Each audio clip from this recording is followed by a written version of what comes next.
भाइयों बहनों नमस्कार। All India anganwadi news channel में आपका स्वागत है। चैनल से जुड़ने के लिए नीचे दिख रहे रेड कलर के सब्सक्राइब बटन पर आपको सबसे पहले क्लिक करना है। फिर साइड में एक नोटिफिकेशन बेल यानी घंटी बन के आएगी, उस पर जब आप दबाएंगे तो 3 घंटी आपको दिखेंगी, जिनमें सबसे ऊपर आल वाली घंटी आप लोगों को दबा लेनी है। आंगनबाड़ी सेविका सहायिका मिनी बहनों, आज सुबह की सच्ची खबरों में आप सभी का स्वागत है। तो बात करते हैं आज आप सबके प्रोत्साहन राशि की।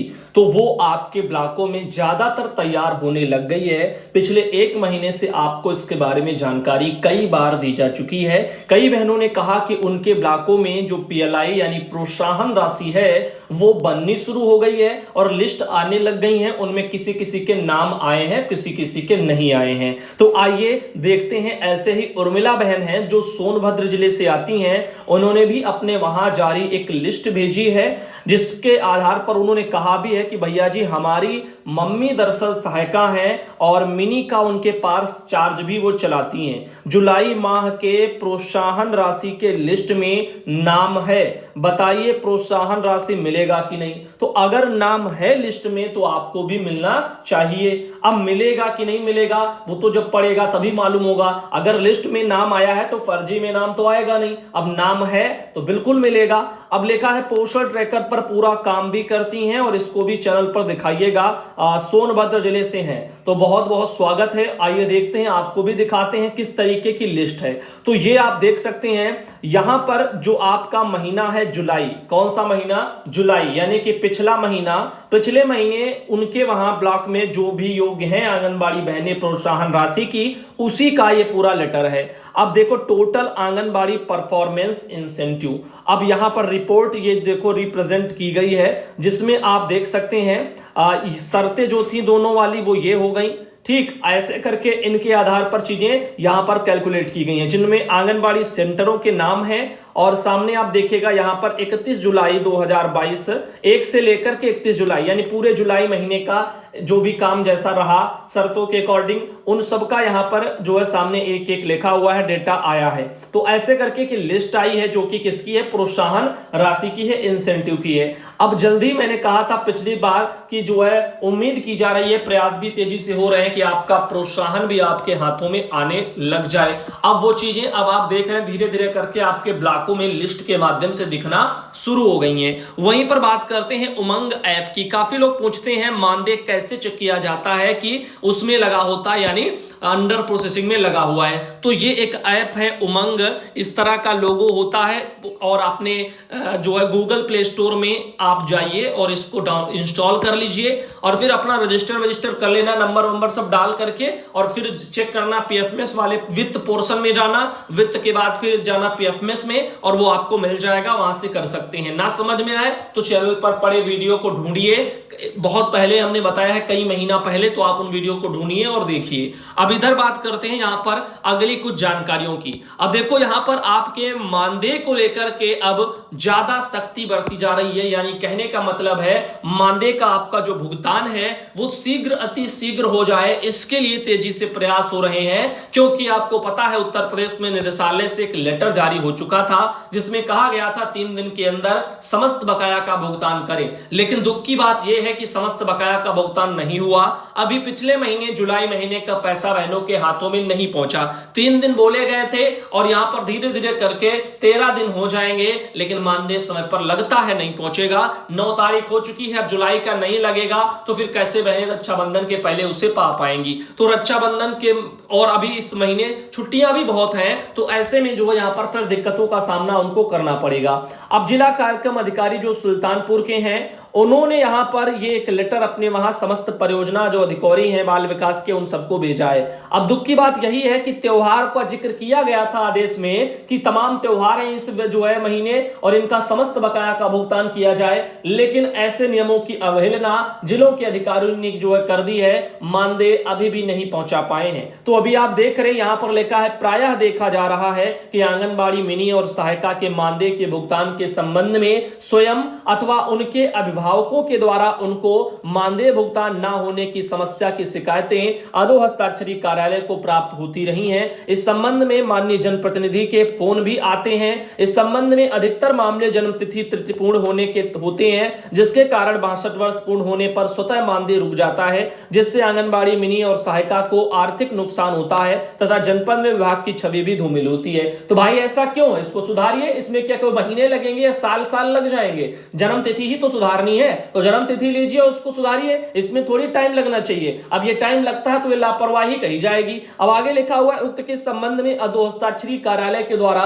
जन्म तिथि संशोधन हेतु पत्र विगत 1 वर्ष से लगातार दिए जा रहे हैं, किंतु इसका एक साथ समाधान आप द्वारा अभी तक नहीं कराया जा रहा है। इस संबंध में यहां पर बताया जा रहा 2 अगस्त के द्वारा आप सभी को निर्देशित भी किया गया है कि परियोजना के अंतर्गत कार्यरत समस्त आंगनबाड़ी मिनी और सहायिका इनके मानदेय भुगतान की समीक्षा अपने स्तर से करते हुए यह सुनिश्चित करें कि वर्तमान में समस्त आंगनबाड़ी और मिनी और सहायिका इनको नियमित मानदेय भुगतान हो रहा है अथवा नहीं। यदि किसी आंगनबाड़ी कार्यकर्ता, मिनी कार्यकर्ता, सहायिका को मानदेय भुगतान नहीं हो रहा है तो उसका कारण सहित भी निर्धारित प्रारूप पर ब्यौरा भी अंकित करो और प्रमाणित करते हुए ऐसे समस्त प्रकरणों को एक साथ एक पत्र में संकलित करो, जिससे इस प्रकार के समस्त प्रकरणों को निर्देशालय भी प्रेषित किया जाए और मानदेय भुगतान हेतु अग्रेतर जो भी कार्रवाई है वो की जा सके। इस संबंध में पुनः आपको निर्देशित किया जाता है कि जन्म तिथि संशोधन के संबंध में निम्न विवरण के साथ पत्रावली शीघ्र प्रस्तुत करें और इससे इस प्रकार के समस्त प्रकरणों का एक साथ निस्तारण किया जा सके। तो आप देख रहे हैं इस तरह से ये चीजें आ रही हैं। तो यहां पर जो भी आपका एजुकेशनल सर्टिफिकेट है जिसमें डेट ऑफ बर्थ प्रमाणित हो जाए, तो कोई भी शैक्षणिक प्रमाण पत्र जिसमें जन्म तिथि अंकित हो आपको वो लगा देना है। उसी के आधार पर जो है जन्म तिथि वेरीफाई की जाएगी। आधार जो है लगेगा और आपका जो है सर्टिफाइड बाय सीडीपीओ, उनके द्वारा भी प्रमाण पत्र लगेगा सीडीपीओ का। तो इस तरह से ऑल डॉक्यूमेंट अटैच करके भी वहां पर भेजने हैं, तो ये सब करके वहां पर लगेगा।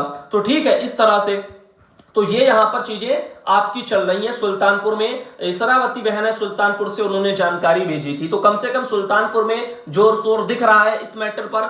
अन्य जिलों में क्या स्थितियां हैं उनका भी पता नहीं चल रहा। और वैसे भी 3 दिन में भुगतान के लिए बोला गया था। मुझे नहीं लगता कि रक्षाबंधन के पहले बेचारी बहनों के हाथ पर पैसा आ पाएगा, क्योंकि पैसा भी लगा नहीं है। आज 9 तारीख हो चुकी है। अगर आज लगता है तब भी जो है 1-2 दिन 3 दिन लग ही जाते हैं सक्सेस होने में। अब कब लगेगा और कब वो सक्सेस होगा और फिर क्या उस टाइम पर वो छुट्टी भी होगी, वो निकाल भी पाएंगी, तो ये सब जो है एक इनके जो त्योहार है उसके टाइम पीरियड में होना संभव प्रतीत नहीं होता।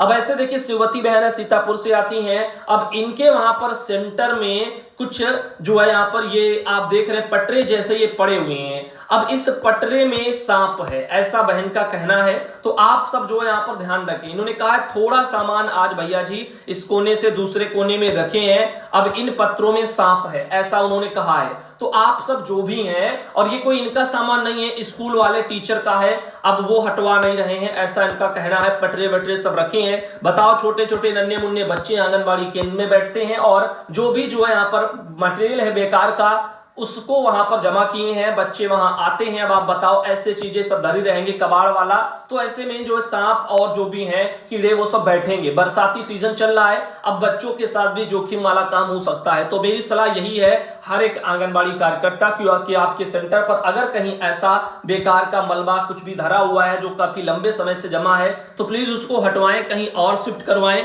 सेंटर को साफ सुथरा रखें। इन सब चीजों के चलते कोई भी घटना घटित हो सकती है। बरसाती सीजन है, कीड़े मकोड़े ज्यादा देखने को मिलते हैं, वही सांप वगैरह, बिच्छू हैं, ऐसे बहुत सारी चीजें हैं। अब देखो, कुसुम तिवारी हैं, गोंडा से आती हैं। अब इनकी क्या समस्या है? इन्होंने कहा, भैया जी नमस्कार, मैं जो है यहाँ पर क्या लिखा हुआ, रुपई देश ब्लॉक से, कुसुम तिवारी, जिला गोंडा से। हमारे ब्लॉक में ईसीसी के अंतर्गत कुछ अधिकारी तीसरे दिन एक ही केंद्र का विजिट कर रहे हैं, जिससे केंद्र संचालन में बाधा आ रहा है। 10 मिनट लेट होने पर अनुपस्थित का फोटो खींच लेते हैं और हम जानना चाहते हैं कि एक ही अधिकारी एक केंद्र पर 1 महीने में कितनी बार विजिट कर सकता है। हम क्या करें, अधिकारी पुरुष हैं, सुबह 8 बजे से केंद्र पर बैठ जाते हैं। तो ये इस तरह की समस्या आ रही है। तो फिलहाल के लिए ये तो पता नहीं है कि जो है एक अधिकारी 1 महीने में कितनी बार विजिट कर सकता है अधिकतम, तो इसका कोई रिकॉर्ड मेरे पास नहीं है। बाकी देखो, अब आप चाहे 1 मिनट लेट हो, चाहे आप 10 मिनट लेट हो, लेट है अगर तो वो लेट में ही गिना जाएगा।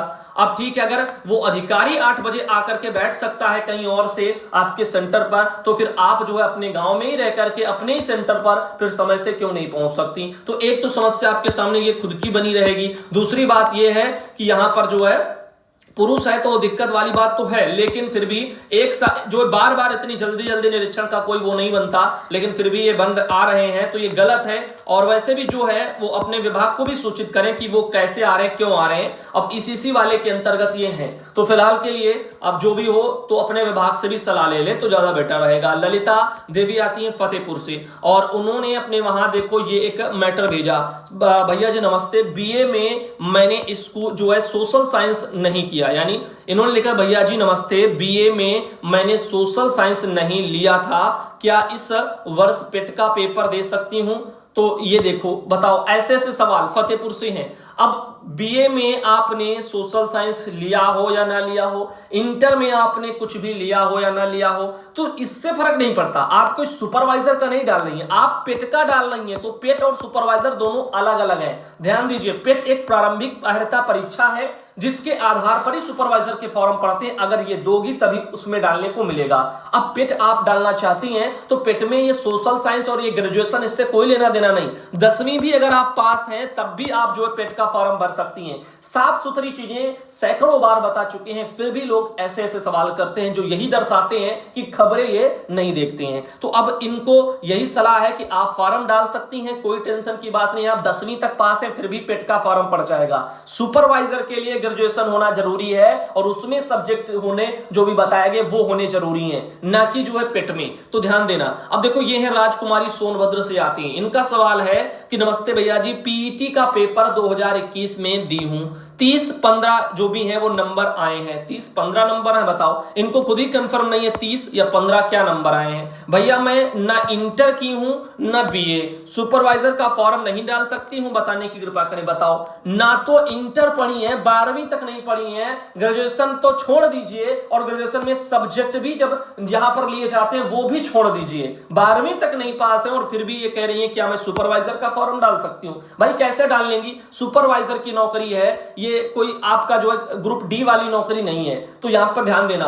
तो ये आप लोगों को 50 बार बता चुके हैं क्या लगता है क्या नहीं लगता है, कितनी शैक्षणिक योग्यता होनी चाहिए। फिर भी ये कैसे सवाल की 12वीं तक जो है, 12वीं भी नहीं पास यानी 10वीं पास मान लो, तो 10वीं पास है और जो नौकरी सुपरवाइजर में फॉर्म पड़ जाएगा, कहां से पड़ जाएगा। ऐसे ऐसे सवाल आ जाते हैं जो अपने आप में दिमाग भी खराब हो जाता।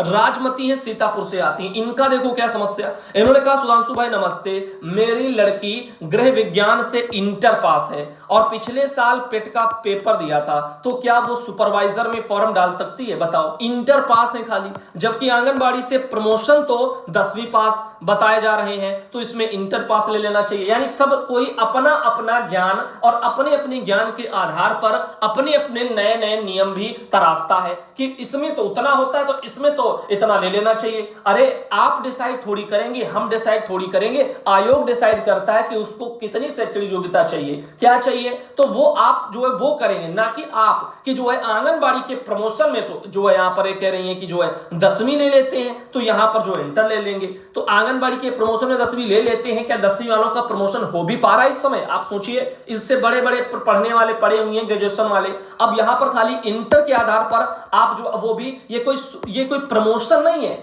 वो आपको 10वीं और 12वीं जो भी लेंगे, कहां लेंगे, आंगनबाड़ी के प्रमोशन में, यानी आंगनबाड़ी से सुपरवाइजर में। तो वहां पर अगर इंटर ले भी रहे हैं जिनका प्रमोशन में अप्लाई हुआ, तो वो उनका प्रमोशन प्रक्रिया है। ध्यान देना, प्रमोशन प्रक्रिया है। और ये जो आप सुपरवाइजर भर्ती अभी देख रहे हो, ये सीधी प्रक्रिया है। 2 प्रक्रिया होती हैं नौकरियों के लिए, ध्यान देना। अब ये सीधी भर्ती है। अब सीधी भर्ती में शैक्षणिक योग्यता हाई होती है, यानी जो उनका एक मानक होता है शैक्षणिक योग्यता का, उस आधार पर होती है। प्रमोशन में थोड़ा डाउन होती है, वो क्योंकि एम्प्लॉय होते हैं, उनके पास अनुभव होता है, उस आधार पर उनको वरीयता मिलती है। लेकिन डायरेक्ट जो भर्ती होती है उनमें उनका जो भी शैक्षणिक योग्यता मानक के अनुसार होता है वही वो लेते हैं। अब यहां ग्रेजुएशन है सुपरवाइजर के लिए, ध्यान देना। तो भैया ग्रेजुएशन नहीं किया है क्या, तो इन चीजों को सोचिए। 12वीं पढ़ने से कुछ नहीं हो जाता। अब देखिए यहां पर शबनम बहनें छतरपुर से आती हैं। अब मध्य प्रदेश की अगर हम बात करें तो यहां पर कर्मचारियों के लिए कुछ फॉर्म फिल कराए जा रहे हैं जो कि नॉन रेगुलर एम्प्लॉय डाटाबेस है। इस पर हम पहले भी चर्चा कर चुके हैं, उम्मीद है आप लोगों ने देखा होगा वीडियो। और इसमें आंगनबाड़ी जो कार्यकर्ता बहनें हैं इनसे डाटा भरवाया जा रहा है। इनको नॉन रेगुलर एम्प्लॉय यानी अस्थायी जो कर्मचारी टाइप का है वो उस तरह का उनको एक कोड भी जारी किया जा रहा है। अब इससे क्या होगा, यूनियन के अंदर आशंका है कि वहां पर कभी भी मध्य प्रदेश में इन आंगनबाड़ी बहनों को अगर ये सब कर देंगी तो फिर कभी भी उनको क्या होगा, उनको स्थायी नहीं किया जा सकेगा, उनका यूनिक कोड आ जाएगा अस्थायी वाला, और उसके आधार पर सब चीजें हो रही हैं। तो खैर जो भी है, सच्चाई अभी यहां पर कोसों दूर है। मुझे नहीं पता इसके ये क्यों लिए रही है जो है मध्य प्रदेश सरकार, क्योंकि इसके संबंध में कोई नया सरकारी आदेश पूरा विस्तार से तो मिला नहीं जिसमें सारी चीजें अंकित हो कि आखिर उनका इस काम के पीछे उनका पर्पस क्या है। तो यहां पर इस बारे में कह पाना मुश्किल है। खैर जो भी यूनियन और सोशल मीडिया में चर्चाएं हो रही हैं उसके आधार पर मैंने आपको बताया है कि लोगों के मन में शंकाएं हैं मध्य प्रदेश में कि वहां पर अगर ऐसा हो जाएगा तो फिर वो स्थायी नहीं बन पाएंगे। अब जो भी है वो आगे का आगे देखा जाएगा। आधार सत्यापन, पोस्टर ट्रैकर, ये देखिएगा यहां पर एक ये मैटर हमारे पास आया, मध्य प्रदेश का ही है। और इसमें पोस्टर ट्रैकर पर जिन केंद्रों पर 100% जो है फीडिंग है, हितग्राहियों का आधार सत्यापन है, कार्यकर्ता को निर्देशित कर दो कि नवीन पंजीयन करते समय हितग्राही के आधार की जानकारी भी दर्ज करना सुनिश्चित करें। तो ये आधार से रिलेटेड चीजें आ रही हैं वेरीफाई करने के लिए। अब आधार से रिलेटेड तो मुझे लगता है बताने की आवश्यकता नहीं है, सब कुछ बता दिया गया है और सेम टू सेम वैसे ही हर जगह होना है। तो देख करके आप कर सकते हैं। अनीता है जो कि बहन आती है गाजीपुर से, और इनका क्या कहना है आइए देखते हैं। आज्ञा से तहसीलदार सिवराई के, तो उन्होंने क्या कहा कि विधानसभा 379 जो है जमानिया अंतर्गत तहसील सेवरिया, यहां के बीएलओ गरुड़ा ऐप के द्वारा मतदाताओं का आधार नंबर तत्काल फीड करना प्रारंभ करें, सभी सुपरवाइजर इसे तत्काल सुनिश्चित कराएं। आज्ञा से तहसीलदार, तो आप देख रहे हैं जो भी गरुड़ा ऐप है प्ले स्टोर पर मिल जाएगा, उसके तहत जो बीएलओ वर्कर हैं वो सब क्या करेंगे, जो भी लाभार्थी हैं, लाभार्थी नहीं, जो भी आपके वो हैं क्या है विधानसभाओं के अंतर्गत जो भी आप लोगों के वोटर हैं उन सबका जो है क्या करना है, आधार लेना है और उसका जो है अंकन करना है। और फार्म 6 का बी टाइप का है वही भरा जा रहा है। इस पर भी मैंने कई चर्चाएं कर दी है, सब कुछ बता दिया है। अब देखो शीलवंती देवी हैं जो कि देवरिया से आती हैं, और आगे कुछ और भी बहनें हैं इन्हीं की तरह, जैसे कि एक ये बहन है सरोजनी सीतापुर से आती हैं, और सरोजनी सिंह, बाकी इनका जो है जिले का नाम शायद नहीं लिखा हुआ है, तो सरोजनी सीतापुर से लिखा हुआ है। साथ ही ये है उषा देवी हमीरपुर से, और इनके अलावा ये हैं लीला बांदा से, और इनके अलावा ये आती है लीला बांदा से। इन्होंने डबल फोटो देखो इन्होंने भेजी हैं। अब देखिएगा झंडा वंडा वाला जो सब कार्यक्रम है वो सब होने लग गया है, धीरे धीरे करके तेजी से आगे बढ़ रहा है, और उम्मीद है आप सब भी जो है अच्छे तरीके से मनाएंगे। रागिनी बहन कन्नौज से आती हैं, और उनके अलावा ये है माया बहन कौशाम्बी से आती हैं।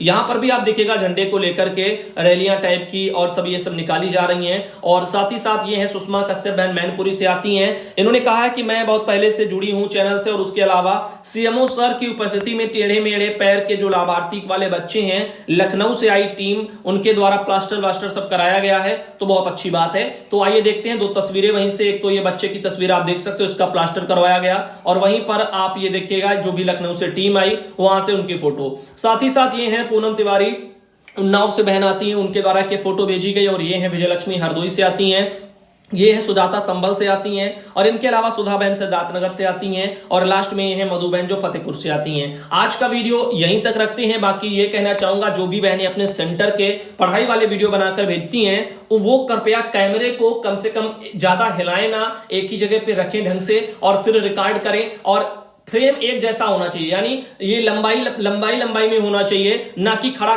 फोन मत पकड़ना, सीधा पकड़ेंगे तो लंबा वीडियो रिकॉर्ड होगा। ऐसे लेटा हुआ अगर आप पकड़ेंगे फोन तो बढ़िया से वीडियो आप रिकॉर्ड कर पाएंगे, और तभी जो है वो चैनल पर बढ़िया फुल स्क्रीन में दिख भी पाएगा। तो हमारी सलाह यही है कि पहली बात तो जो है लेटा हुआ टाइप का फोन पकड़े, ठीक। उसके अलावा आप फोन को बहुत ज्यादा ना हिलाएं, कभी इस बच्चे के मुंह पर, कभी उस पर, कभी अपने मुंह पर, ऐसे करके बहुत सी बहनें करती रहती हैं, जिसके चक्कर में वीडियो की क्वालिटी खराब हो जाती है और जो दिखना चाहिए वो दिखता नहीं है। बार बार यहां कैमरा जा रहा, वहां कैमरा जा रहा, ऐसे चलता है। तो दूर से कैमरा पकड़ो और पूरा एक ही फ्रेम में आ जाए, रिकॉर्ड हो, अपनी गतिविधि कराओ बढ़िया तरीके से, तो अच्छा लगेगा देखने में भी, और बाकी लोग भी आपको जो खूब लाइक और प्यार सम्मान देंगे, वो भी कुछ सीखेंगे उससे। लेकिन कभी यहां फोकस, कभी वहां फोकस, कभी अपने आप पर फोकस, कभी उल्टा, कभी टेढ़ा हो गया, कभी सीधा हो गया, कभी लेट गया, बस यही करते करते जो है पूरा वीडियो बेकार करके जो है भेज देते हैं। तो ऐसा बिल्कुल भी ना करें। धन्यवाद। जितना अच्छा आप रिकॉर्ड करेंगे उतना अच्छा यहां पर